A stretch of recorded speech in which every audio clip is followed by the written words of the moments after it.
আপনি নতুন ভোটার হয়েছেন, এখন আপনাকে ভোটার আইডি কার্ডটি পেতে 2 থেকে 3 বছর অপেক্ষা করতে হবে। কিন্তু সিম রেজিস্ট্রেশন বা ইমার্জেন্সি কাজে ভোটার আইডি নাম্বারটি খুবই প্রয়োজন। এখন কি করবেন?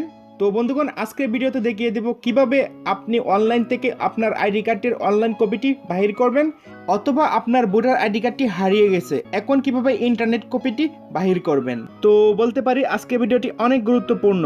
তাহলে চলুন ভিডিওটি শুরু করি। ভিডিওটি শুরু করার আগে একটি রিকোয়েস্ট করব, দয়া করে আমার চ্যানেলটি সাবস্ক্রাইব করবেন। আর যারা অলরেডি সাবস্ক্রাইব করে আছেন সকলকে অনেক অনেক ধন্যবাদ।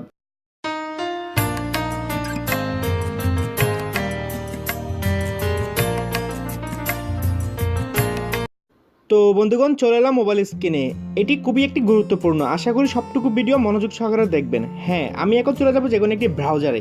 আমি ক্রম ব্রাউজারে চলে গেলাম, মোবাইলের জন্য সেরা একটি ব্রাউজার। ক্রম ব্রাউজার যাওয়ার পর লিখবেন NIDBD, লেখার পর সার্চ দিবেন। সার্চ দেওয়ার পর দেখবেন একটা ভোটার তথ্য ক্লিক করার পর এই জায়গায় দেখবেন একটা অপশন চলে আসছে। এখানে লেখা আছে ফর্ম নাম্বার, আর দ্বিতীয় হচ্ছে NID নাম্বার। আপনার কাছে যদি ফর্ম নাম্বারে থাকে, ফর্ম নাম্বার বলতে ওইটা যখন ভোটারের ছবি তুলছিলেন তখন একটা ফর্ম নাম্বার দিছিল, ওইটা হচ্ছে ভোটার ফর্ম নাম্বার। আর NID নাম্বার হচ্ছে যার আইডি কার্ডটি হারিয়ে গেছে, এখন ইন্টারনেট থেকে অনলাইন কপিটি তুলবেন, সে NID নাম্বার দিয়ে তুলতে পারবেন। তো আমি ফর্ম নাম্বারটি দেখিয়ে দিলাম, আপনার যে ফর্ম নাম্বারটি সেটি ক্লিক করবেন। ক্লিক করার পর আপনার বার্থডে দিবেন। বার্থডে দেওয়ার পর এখানে একটা ক্যাপচার আছে, ক্যাপচারটা ক্লিক করবেন। FYG9ZBJT দেওয়ার পর ভোটার তথ্যতে ক্লিক করবেন। তারপর এমন একটা অপশন আসবে, এই জায়গা থেকে আপনি কি করবেন, এটা কপি করবেন, ভোটার আইডি কার্ড নাম্বারটা কপি করবেন। ঠিক আছে, কপি করার পর চলে যাবেন রেজিস্ট্রেশনে।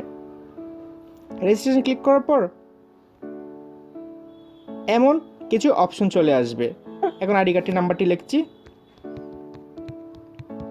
লেখার পর জন্ম তারিখ, তারপর ফোন নাম্বার। আমি আপনাদেরকে বুঝিয়ে দিচ্ছি, যেহেতু ভিডিওটা বড় হয়ে যাবে সেহেতু আপনাকে বোঝা যাচ্ছি।